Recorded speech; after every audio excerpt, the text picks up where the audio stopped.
যে কথাগুলো বলছে সেই কথাগুলোর ভিডিওটাই আমি আপনাদেরকে দেখাবো। চলুন আগে বেশি কথা না বলে ভিডিওটি দেখে আসি, তারপর বাকি কথা হবে ইনশাআল্লাহ। আল্লাহরে করুম সেজদা মোল্লার পিছে খারা মুখে, আল্লাহরে সেজদা করুম সরাসরি মোল্লার পিছে মসজিদে খারামু কেন? আমাকে এই উত্তরটা দেন। যদি উসিলাই না মানতে হয়, মোল্লাও তো উসিলায় খাড়ায় রয়েছে, ইমাম সাচ্ছে না। আচ্ছা, ইমাম আবার করে কারে? কাবারে সেজদা না। ইমামের উসিলা কয়টা? আল্লাহকে সেজদা করতে যায় একটা। ইমাম সাহেব তার কয় না বিহাজাল ইমাম। ইমাম সাহেব কি কয়? ইমাম সাহেবের নিয়ত কি? মুসল্লির নিয়ত সেন বিহাজাল ইমাম, ইমাম সাহেব তার বিহাজাল ইমাম কয় না। তাই ইমাম সাহেবে সেজদা করবার যায় কাবার উসিলা লয়, আর মুসল্লি সেজদা করবার যায় ইমাম আর কাবা দুইটা উসিলা লয়।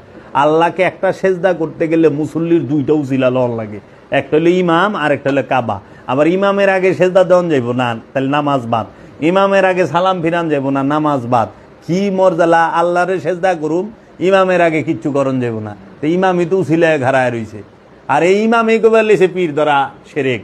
তাহলে পীর ধরা যদি সেরেক হয়, ইমামের পিছনে খাড়ানো তো সেরেক হয়ে যাবো গা। আল্লাহরে যদি সরাসরি কয়, তাহলে এগুলো কোন? অবশ্যই উসিলা লাগবে, উসিলা ছাড়া কোনো কিছু হয় না। তারা এমন ভণ্ডামি করছে যে ভণ্ডামির শেষ খুঁজে পাওয়া যায় না। সম্মানিত দর্শক, এদেরকে কি করা উচিত? এদের ভণ্ডামির মাত্রা দিন দিন বেড়েই চলেছে, এদের একটা ব্যবস্থা অবশ্যই করা উচিত। প্রিয় দর্শক, আর কিছু না বলে আপনাদেরকে বলবো যে এই ভিডিওটি দেখার পরে, শোনার পরে আপনাদের কেমন লাগলো, আর এদের বিষয়ে কি করা উচিত, এই বিষয়গুলো অবশ্যই কমেন্ট বক্সে জানিয়ে দিবেন। আর আপনি যদি আমাদের এই চ্যানেলে নতুন দর্শক হয়ে থাকেন, চ্যানেলটি সাবস্ক্রাইব করে পাশে থাকা বেল বাটনটি বাজিয়ে দিবেন।